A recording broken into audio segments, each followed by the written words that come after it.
Assalamualaikum warahmatullahi wabarakatuh. Halo teman-teman dan ibu, apa kabar semuanya? Semoga sehat selalu dalam perlindungan Allah dan tetap semangat menjalankan kuliah online. Dan jangan lupa berdoa agar pandemi segera berakhir. Pada kesempatan kali ini, kami dari kelompok 6 yang beranggotakan saya sendiri dan Tok Tami dari angkatan 19, dan ada Kak Didisa Ramadhani dari angkatan 18 dan Kak Novita Sari dari angkatan 16. Sebelumnya yang terhormat kepada Ibu Asisten Profesor Haji Dr. Nevita MPD MSI dan teman-teman dan kakak-kakak semua. Pada kesempatan kali ini kami dari kelompok 6 akan mencoba presentasikan kepada teman-teman dan kakak tentang fisiologi sistem sirkulasi. Nah, mungkin sistem sirkulasi ini bukan hal yang asing lagi ya bagi teman-teman.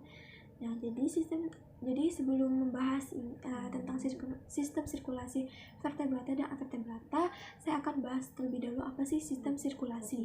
Nah, sistem sirkulasi adalah suatu sistem organ yang berfungsi memudahkan zat dari sel dalam suatu tubuh untuk membantu melawan penyakit dan untuk mempertahankan hemositasis pada tubuh. Nah, mungkin sirkulasi ini ibaratkan dalam ruangan. Nah, di dalam ruangan pasti perlunya ada sirkulasi udara yang masuk dan yang keluar, seperti itu kurang lebihnya. Begitu juga dengan hewan, baik vertebrata maupun avertebrata, ada yang sirkulasi tertutup dan sirkulasi terbuka. Nah, untuk lebih jelasnya, mari simak video selanjutnya. Oke, yang pertama ini ada dari Porifera. Nah, Porifera ini merupakan hewan, termasuk hewan avertebrata atau hewan yang tidak memiliki tulang belakang. Nah, pada Porifera ini belum memiliki sistem sirkulasi khusus. Tubuhnya terdiri atas dua lapisan sel. Lapisan dalam terdiri dari atas sel disebut dengan koanosit. Nah, koanosit ini berfungsi sebagai penangkap makanan secara fagosit yang selanjutnya disebarkan ke seluruh tubuh oleh amoebosit. Nah, pada Porifera ini memiliki ciri-ciri. Yang pertama itu berpori-pori, sesuai namanya ya, Porifera. Ya, pasti memiliki ciri-ciri ya berpori-pori. Terus sesil, hidup secara menetap dan radial. Nah, teman-teman bisa lihat ada gambar ya. Nah, pada sistem sirkulasi pada Porifera ini itu osteum masuk melalui ini spikula, maksudnya spongosul. Nah, osteum masuk melalui pori-pori, menembus spongosul, lalu keluar melalui osculum. Ini osculum, teman-teman, melalui osculum. Nah, jadi dapat disimpulkan bahwa sistem sirkulasi pada Porifera yang pertama dari ostosum menembus pori-pori, dari pori-pori menembus spongosul dikeluarkan melalui osculum. Nah, jika Porifera dibelah di bagian sininya, nah itu kita bisa dapat melihat ini. Yang pertama ada kionosit, spikula, porofosit, amoebosit. Nah, ini spongosolnya dan ini mesofilnya. Teman-teman bisa lihat di PPT kami satu makalah. Nah, pada sel koanosit ini berfungsi sebagai sistem pencernaan pada Porifera. Oke, selanjutnya yaitu dari Solenterata. Nah, Solenterata ini belum memiliki sistem sirkulasi, sehingga pada dinding sebelah dalam dari tubuh hidra berfungsi sebagai pencernaan dan juga berfungsi sebagai sistem sirkulasi. Nah, adapun ciri-ciri dari Solenterata itu memiliki berongga. Nah, itu diambil dari namanya coel itu artinya rongga. Nah, terus radial, terus mempunyai gastrovaskular. Nah, struktur tubuhnya itu yang pertama ekstoderm, itu memiliki tentakel, nematocysta dan kinoblas. Nah, tentakel itu alat geraknya, nematocysta itu sel penyengat, dan kinoblas itu racun. Terus pada endodermnya itu mempunyai rongga gastrovaskular. Nah, ibaratkan dari contohnya itu Aurelia aurita, itu ubur-ubur. Nah itu memiliki satu mulut dan satu anus. Jadi satu lubang itu berfungsi untuk sebagai mulut dan sebagai anus. Jadi makanya Solenterata ini belum memiliki sistem sirkulasi yang sempurna. Seperti itu teman-teman. Selanjutnya adalah Platyrhynaminthes. Nah, adapun ciri-ciri dari Platyrhynaminthes, yang pertama itu memiliki bentuk pipih, sesuai namanya ya, plat yang artinya pipih. Dan yang kedua itu ada hermafrodit yang memiliki 2 jenis kelamin. Terus yang ketiga, sistem pencernaannya belum sempurna, bahkan ada yang tidak memiliki. Gitu teman-teman. Nah, Platyrhynaminthes tidak memiliki sistem sirkulasi. Pada Platyrhynaminthes terdapat rongga gastrovaskuler yang berfungsi membantu distribusi makanan yang telah dicernakan. Makanan yang tidak dicerna dikeluarkan melalui mulut, misalnya pada planaria. Teman-teman. Oke, selanjutnya ada dari Annelida. Nah, sistem peredaran darah pada Annelida merupakan sistem peredaran darah yang tertutup, yang terdiri dari pembuluh darah dorsal, pembuluh darah ventral, dan 5 pasang lengkung aorta yang berfungsi sebagai jantung, misalnya pada cacing tanah atau lumbricus taristik dan Pretima sp.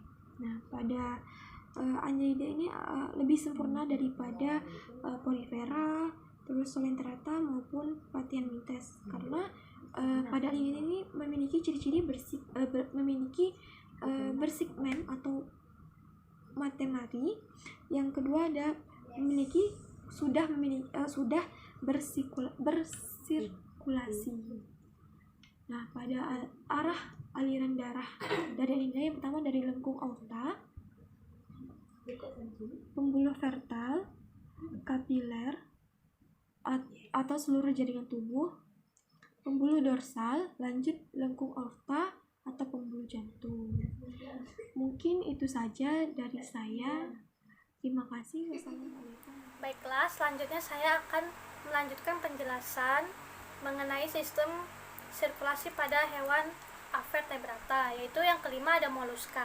Sistem peredaran darah moluska merupakan sistem peredaran darah terbuka, namun pada beberapa bagian ada juga jenis sistem peredaran darah tertutup.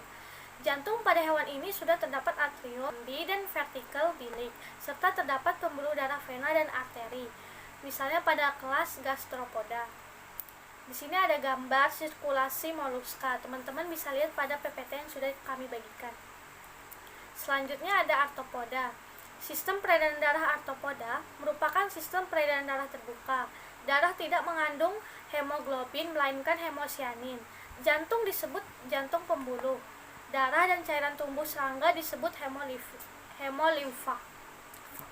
Aliran darahnya, bila jantung pembuluh berdenyut, maka hemolimfa mengalir melalui arteri ke rongga tubuh, kemudian ke jaringan tubuh tanpa melalui kapiler, kemudian ke jantung pembuluh melalui ostium.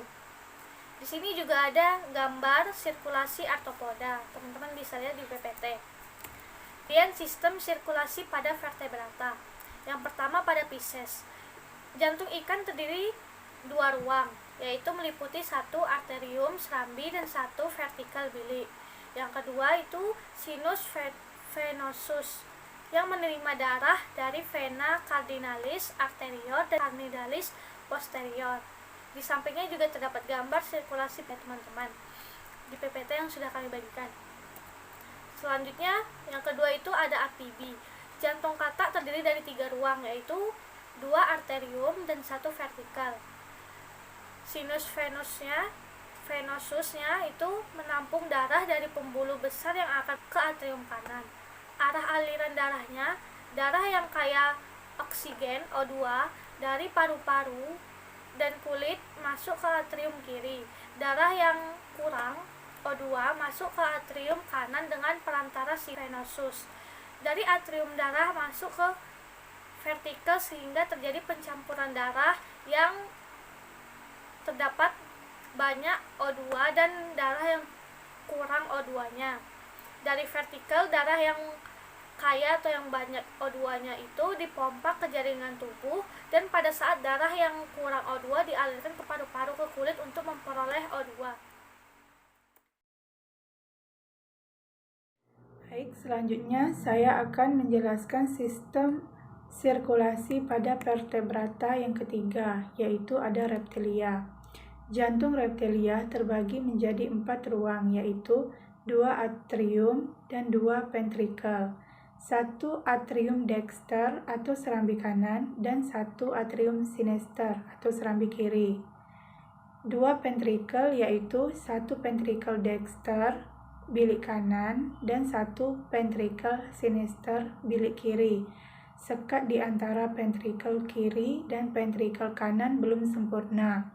Peredaran darah reptilia merupakan peredaran darah ganda. Yang keempat ada apes.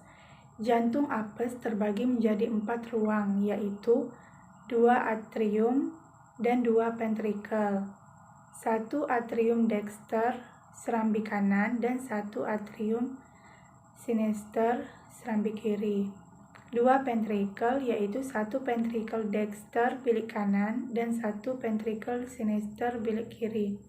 Sekat di antara ventrikel kiri dan ventrikel kanan sempurna sehingga tidak terjadi percampuran darah yang kaya O2 dan yang miskin O2.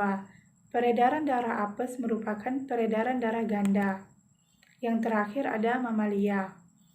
Jantung mamalia terbagi menjadi 4 ruang, yaitu 2 atrium dan 2 ventrikel, 1 atrium dexter serambi kanan dan 1 atrium sinister serambi kiri. 2 ventrikel yaitu 1 ventrikel dexter bilik kanan dan 1 ventrikel sinister bilik kiri. Sekat di antara ventrikel kiri dan ventrikel kanan sempurna sehingga tidak terjadi percampuran darah yang kaya O2 dan yang miskin O2. Peredaran darah mamalia merupakan peredaran darah ganda.